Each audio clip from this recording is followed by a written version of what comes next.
जय श्री कृष्णा दोस्तों। इस बार जन्माष्टमी पर बहुत बड़ी कंफ्यूजन होने वाली है। दोस्तों, कई जगह लिखा है कि जन्माष्टमी 15 अगस्त को मनाया जाएगा और कई लोग कह रहे हैं कि 16 अगस्त को जन्माष्टमी का महापर्व मनाया जाएगा। तो दोस्तों, हम आपको सही और सटीक जानकारी इस वीडियो में बताएंगे। दोस्तों, चलिए बारी बारी से सभी जानकारी जान लेते हैं। माताएं एवं बहनों, लड्डू गोपाल की कृपा हमेशा ही आप पर एवं आपके परिवार पर बनी रहे।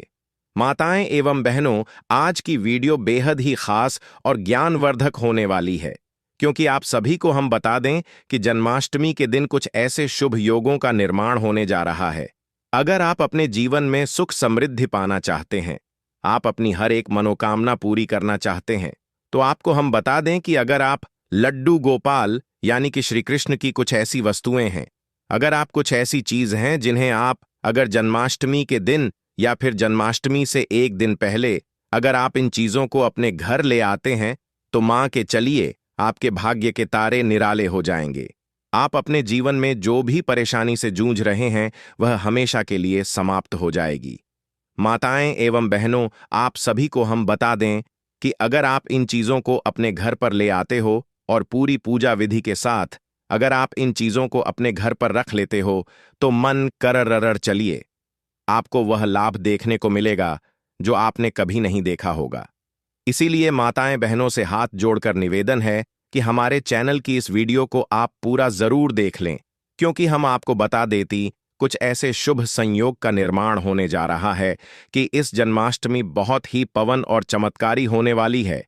इसलिए माताएं एवं बहनों, पहले हम आपको बता देते हैं कि जन्माष्टमी कितनी तारीख को मनाई जाएगी और कौन से बुक शुभ संयोग इस दिन निर्माण हो रही है, जिससे कि हर एक माता बहन को बहुत ही शुभ और मंगलकारी लाभ प्रदान होने वाला है। इसलिए अगर आप लड्डू गोपाल की कृपा पाना चाहते हैं, प्राप्त करना चाहते हैं, तो इस वीडियो को सच्चे दिल से लड्डू गोपाल जी के लिए एक लाइक जरूर ही कर दीजिए। चलिए पहले यह जान लेते हैं कि कौन सी बुक शुभ सहयोग का निर्माण हो रहा है, जो बहुत ही शुभ और मंगलकारी इस जन्माष्टमी पर माने जा रही है। उसके बाद हम जानेंगे कि आखिर वह कौन सी वस्तुएं हैं जिन्हें अगर आप जन्माष्टमी के दिन अपने घर ले आते हैं, तो आपकी हर एक मनोकामना इच्छा एक दिन में ही यानी कि 24 घंटे के अंदर ही पूरी हो जाएगी। एवं आपके घर में अगर धन की कमी है या फिर कोई भी समस्या हो, वह एक दिन में ही समाप्त हो जाएगी। चलिए सभी बातों को हम बारी बारी से जान लेते हैं। जन्माष्टमी पर अब की बार जयंती सहित रोहिणी योग जाने। कृष्ण जन्माष्टमी पूजन का शुभ मुहूर्त, जन्माष्टमी का पर्व इस बार 15 या 16 अगस्त कब है? जन्माष्टमी जानिए। तिथि, पूजा का शुभ मुहूर्त और धार्मिक महत्व। वैदिक पंचांग के अनुसार हर साल भाद्रपद माह के कृष्ण पक्ष की अष्टमी तिथि पर जगत के पालनहार भगवान श्री कृष्ण का अवतरण दिवस मनाया जाता है। हिंदू सनातन धर्म में कृष्ण जन्माष्टमी का विशेष महत्व है। पंचांग मुताबिक हर साल श्री कृष्ण जन्माष्टमी भादो मास के कृष्ण पक्ष की अष्टमी तिथि को मनाए जाने का विधान है।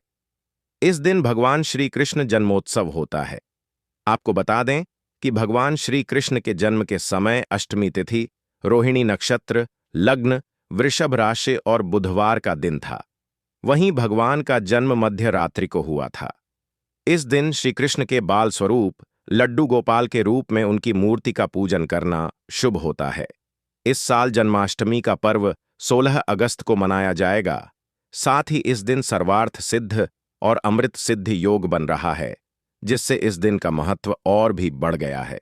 आइए जानते हैं तिथि और शुभ मुहूर्त। कृष्ण जन्माष्टमी तिथि 2025 पंचांग के मुताबिक 15 अगस्त को देर रात 11:48 पर भाद्रपद माह के कृष्ण पक्ष की अष्टमी तिथि आरंभ होगी।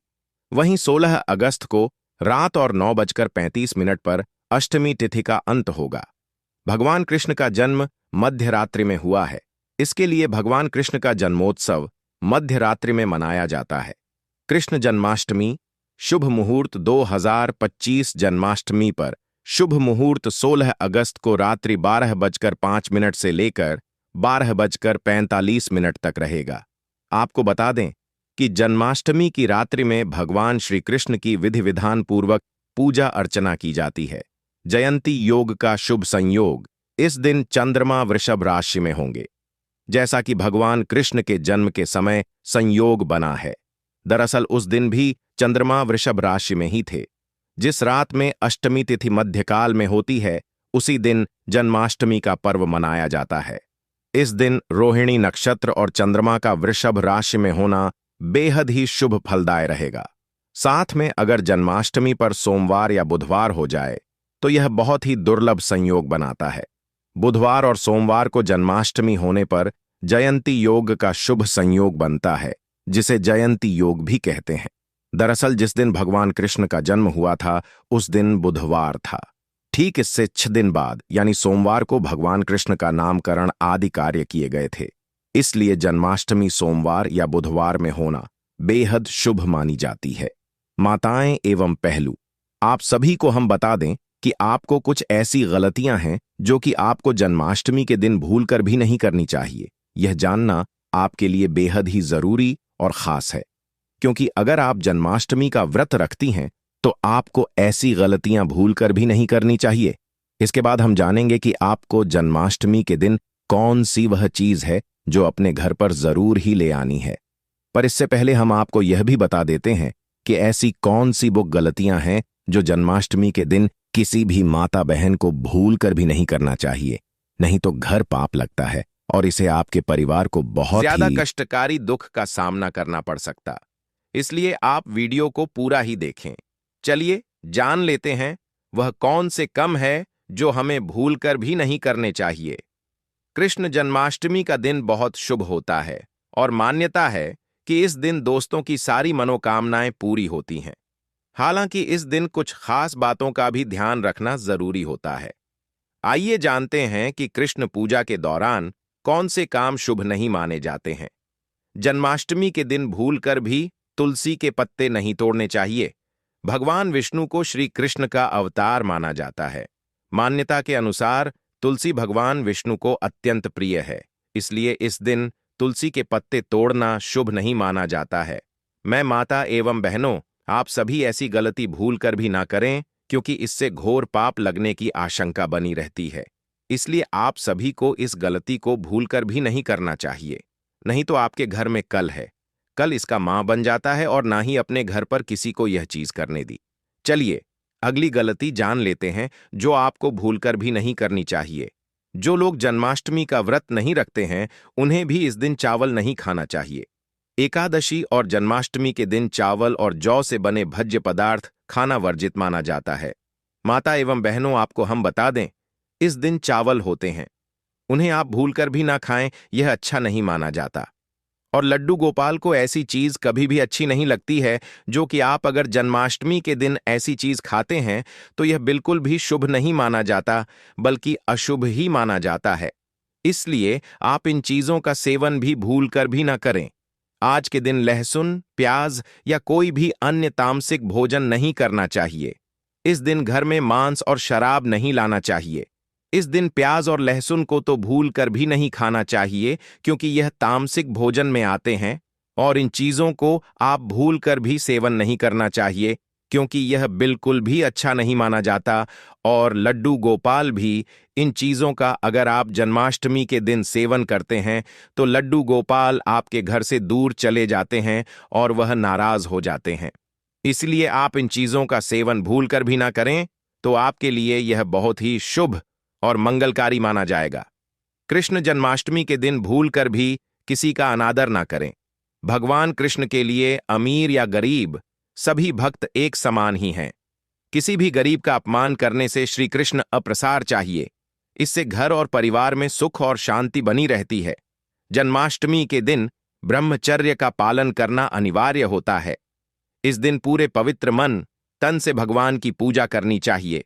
इस दिन भूलकर भी गायों का अपमान नहीं करना चाहिए। भगवान कृष्ण को गायों से बहुत प्रेम था। कान्हा बचपन गायों के साथ ही खेलते थे। ऐसी मान्यता है कि जो भी गाय की पूजा करता है उसे श्री कृष्ण का आशीर्वाद जरूर मिलता है। जो लोग इस दिन व्रत रखते हुए उन्हें रात में 12 बजे से पहले अपना व्रत नहीं खोलना चाहिए। उससे पहले व्रत खोलने से पूजा का फल मिलता है और व्रत भी अधूरा माना जाता है। माताएं एवं पहलू चली, अब जान लेते हैं कि वह कौन सी ऐसी चीज हैं जिन्हें अगर आप लड्डू गोपाल की कृपा पाने के लिए, यानी कि लड्डू गोपाल की कृपा प्राप्त करने के लिए, अगर आप जन्माष्टमी के दिन आप इन चीजों को खरीद कर अपने घर ले आते हैं तो मनकर चलिए, आपका भाग्य बदल जाएगा। माताएं एवं बहनों, आप सभी से हाथ जोड़कर निवेदन है कि हमारे चैनल की इस वीडियो को अभी तक आप देख रहे हैं तो कमेंट बॉक्स में जय जय लड्डू गोपाल जय श्री कृष्ण अवश्य ही लिख दें, जिससे कि आपकी हर एक मनोकामना लड्डू गोपाल तक पहुंच जाएगी और हर एक मनोकामना 24 घंटे के अंदर ही पूरी हो जाएगी। चलिए जान लेते हैं कौन सी है वह वस्तुएं जिन्हें अगर आप जन्माष्टमी के इतने पावन अवसर पर अपने घर ले आते हैं तो आपको वह लाभ देखने को मिलेगा जो आपने अपनी जिंदगी में कभी कल्पना भी नहीं की होगी। इसलिए हम सभी बातों को आप सभी को बारी बारी से बताएंगे।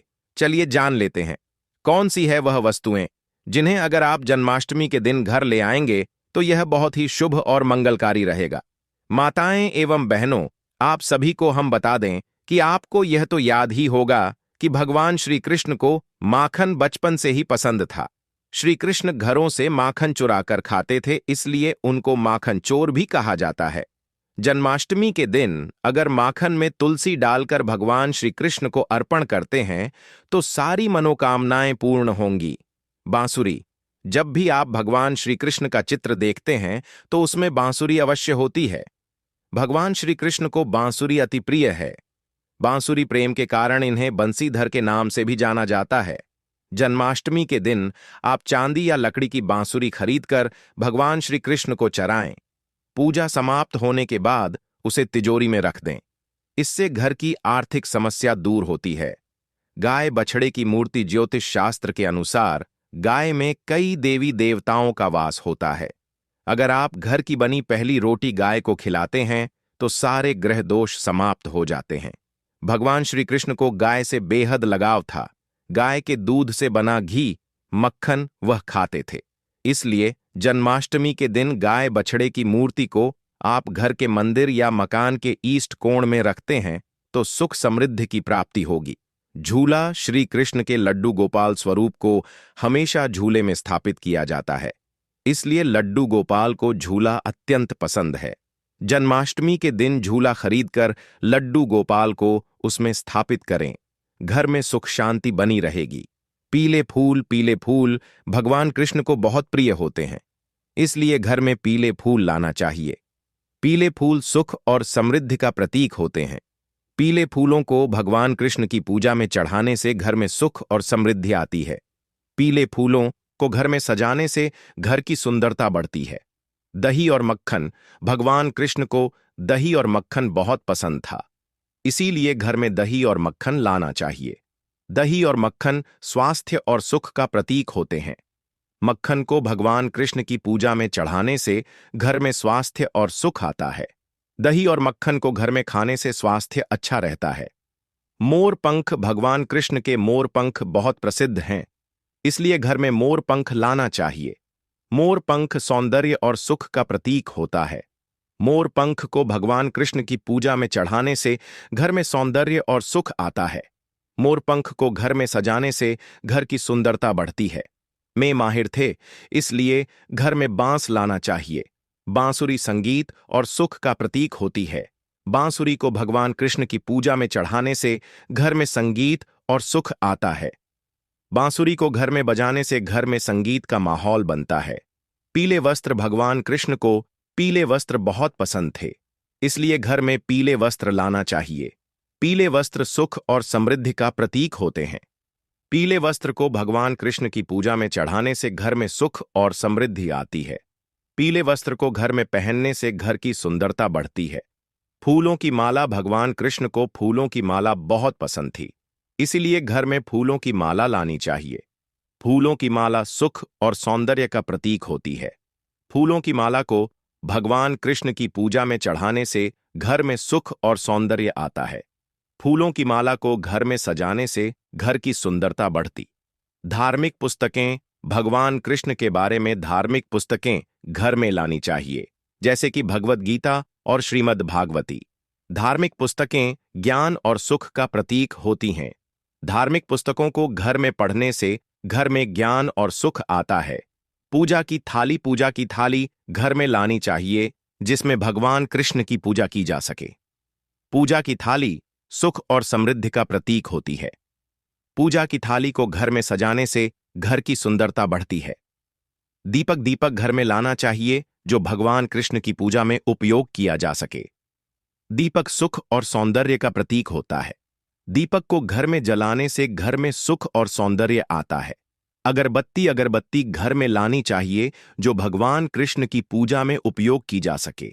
अगरबत्ती सुख और सौंदर्य का प्रतीक होती है, को घर में जलाने से घर में सुख और सौंदर्य आता है। प्रसाद घर में लाना चाहिए, जो भगवान कृष्ण की पूजा में उपयोग किया जा सके। प्रसाद सुख और सौंदर्य का प्रतीक होता है। प्रसाद को घर में खाने से घर में सुख और सौंदर्य आता है। फल घर में लाने चाहिए, जो भगवान कृष्ण की पूजा में उपयोग किए जा सके। स्वास्थ्य और सुख का प्रतीक होते हैं। फल को घर में खाने से घर में स्वास्थ्य और सुख आता है। मेवे घर में लाने चाहिए, जो भगवान कृष्ण की पूजा में उपयोग किए जा सके। मेवे स्वास्थ्य और सुख का प्रतीक होते हैं। मेवे को घर में खाने से घर में स्वास्थ्य और सुख आता है। सूखे मेवे घर में लाने चाहिए, जो भगवान कृष्ण की पूजा में उपयोग किए जा सके। सूखे मेवे स्वास्थ्य और सुख का प्रतीक होते हैं। सूखे मेवे को घर में खाने से घर में स्वास्थ्य और सुख आता है। चंदन घर में लाना चाहिए, जो भगवान कृष्ण की पूजा में उपयोग किया जा सके। चंदन सुख और सौंदर्य का प्रतीक होता है। चंदन को घर में लगाने से घर में सुख और सौंदर्य आता है। सभी पर हमेशा ही बनी रहे। चलिए जान लेते हैं कुतुब की खिचड़ी पौष्टिक होने के साथ साथ स्वादिष्ट भी है। इसे आलू और अन्य मसालों के साथ बनाया जाता है। आप इसे उपवास के दिनों में बनाकर खा सकते हैं। कुत्तों की रोटी या कुत्तों की पूरी भी बनाई जा सकती है। मखाने आप मखाने की खीर बनाकर खा सकते हैं। यह भी व्रत में खाने के लिए उत्तम होती है। मखाने में लौ, कैल्शियम और फास्फोरस उच्च मात्रा में होते हैं, जिससे आपके शरीर को जरूरी पोषक तत्व प्राप्त होते हैं और इससे आपका पेट भी भरा रहता है। यह खाने में भी स्वादिष्ट लगती है। इसमें चीनी की मात्रा आप अपनी आवश्यकता अनुसार डाल सकते हैं। फलों का सेवन करना पूरे वर्ष लाभदायक होता है। फलों से आपको जरूरी ऊर्जा मिलती है। व्रत में फल खाए जा सकते हैं। आप चाहे तो अपने पसंद के फ्रूट से फ्रूट चाट भी बनाकर खा सकते हैं। फलों में आप मौसमी फल खाएं या आपके पसंद के फल का चुनाव कर सकते हैं। साबूदाना उपवास के दौरान एक पसंदीदा व्रत का खाना है, जिसे व्रत में अधिकतर लोगों द्वारा खाया जाता है। इसमें कार्ब्स या स्टार्च भरपूर होता है, जो हमें ऊर्जा से भरने में मदद करता है। आप साबूदाना की खीर, साबूदाना की खिचड़ी, साबूदाना के पापड़ और भी बहुत कुछ बना सकते हैं। दूध का भी व्रत में सेवन कर सकते हैं और इसे कई रूपों के साथ प्रयोग कर सकते हैं। मिल्क शेक बनाकर पी सकते हैं। यह टेस्टी भी होते हैं और आपको हाइड्रेटेड भी होते हैं। केले, स्ट्रॉबेरी, खरबूजे जैसे फलों से बने मिल्क शेक आजमा सकते हैं। दही का प्रयोग करके फ्रूट्स के साथ ट्राई कर सकते हैं। इसमें नाशपाती सेब और अंगूर काटकर मिलाएं और इसका लुत्फ उठाएं। इसमें 1 चम्मच शहद डालें। यह इसके स्वाद को 2 गुना कर देगा। सिंघारे के आटे का समोसा चाय के साथ इस नाश्ते को ट्राई कर सकते हैं। इसे उपवास सामग्री जैसे सिंघारे के आटे, सेंधा, नमक और मसाले से बना सकते हैं। धनिये की चटनी के साथ इसे खाने का मजा लें। सूखे मेवे। आप सूखे मेवों को भी अपने व्रत के खाने में शामिल कर सकते हैं, जैसे किशमिश, खजूर, अखरोट, बादाम सभी अच्छे विकल्प हैं। इन्हें ज्यादा मात्रा में ना खाएं। आलू व्रत में आलू एक बेहतरीन आहार है, क्योंकि इसे कई तरह से पकाया जा सकता है, जैसे आलू खड़ी, आलू की सब्जी खट्टे, मीठे, आलू, मूंगफली के दाने। यह उपवास करने वालों के लिए एकदम सही है। दिन पूजा के समय गलत दिशा में नहीं बैठना चाहिए। गलत दिशा में बैठने से भगवान कृष्ण नाराज हो सकते हैं। श्री कृष्ण की मूर्ति को गलत तरीके से सजाना। जन्माष्टमी के दिन श्री कृष्ण की मूर्ति को गलत तरीके से सजाने से भगवान कृष्ण नाराज हो सकते। दोस्तों, कंस को सत्ता का लालच था। उसने अपने पिता राजा उग्रसेन की राजगद्दी छीनकर उन्हें जेल में बंद कर दिया था और स्वयं को मथुरा का राजा घोषित कर दिया था। राजा कंस अपनी बहन देवकी से बहुत प्रेम करते थे। उन्होंने अपनी बहन का विवाह वासुदेव से कराया था। लेकिन जब वह मां देवकी को विदा कर रहा था, तभी एक आकाशवाणी हुई कि देवकी का 8वां पुत्र कंस की मौत का कारण बनेगा। यह सुनकर कंस डर गया। उसने तुरंत अपनी बहन और उनके पति वासुदेव को जेल में बंद कर दिया। उनके आसपास सैनिकों की खड़ी पहरेदारी लगा दी। कंस अपनी मौत के डर से देवकी और वासुदेव के साथ संतानों को मार चुका था। कृष्ण जी का जन्म। इसके बाद भाद्रपद माह कृष्ण पक्ष की अष्टमी तिथि को रोहिणी नक्षत्र अंधेरी रात में भगवान कृष्ण ने देवकी की 8वीं संतान के रूप में जन्म लिया। श्री कृष्ण के जन्म लेते ही कोठरी प्रकाशमय हो गई। आकाशवाणी हुई कि विष्णु जी ने कृष्ण जी के अवतार में देवकी के कोख में जन्म लिया है। उन्हें गोकुल में बाबा नंद के पास छोड़ आए और उनके घर एक कन्या जन्मी है। उसे मथुरा लाकर कंस को सौंप दें। कान्हा चले गोकुल धाम। आकाशवाणी सुनते ही वासुदेव के हाथों की हथकम गोपाल को रखकर सिर पर रख लिया और गोकुल की ओर चल पड़े। कान्हा को गोकुल धाम ले जाने में वासुदेव को कई मुसीबतों का सामना करना पड़ा।